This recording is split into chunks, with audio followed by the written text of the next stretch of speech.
प्रकाश आंबेडकरांच्या एका महत्त्वाच्या वक्तव्याच्या संदर्भातली बातमी पाहूयात। आंबेडकरांनी जातनिहाय जनगणनेच्या संदर्भात मोठं विधान केलंय। विधानसभा निवडणुकीनंतर जातनिहाय जनगणना होईल असं आंबेडकर म्हणतायत। निवडणूक तोंडावर असल्यानं सरकार तसं सांगत नाही असं आंबेडकरांनी म्हटलंय। विधानसभेच्या आधी जनगणना होऊ न देण्याचा डाव असल्याचं देखील आंबेडकर म्हणतायत। जनगणना होणार असल्याचं काही लोकांना सांगितलंय असं आंबेडकरांनी म्हटलेलं आहे।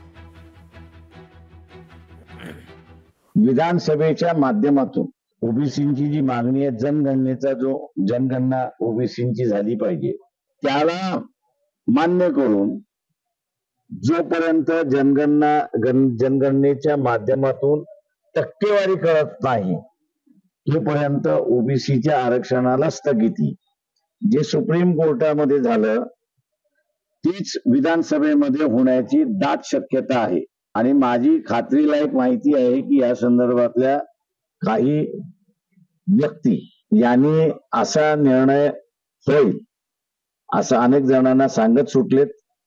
त्यांचं म्हणणं आहे की आम्ही राजकीय नेत्यांशी बोललेलो आहोत आणि या दृष्टीला ते असणारं त्यांची सहमती आहे, पण इलेक्शन असल्यामुळे आम्ही भूमिका घेत नाही अशी परिस्थिती आहे। लोकशाही मराठी ऐका, पहा, जागरूक रहा।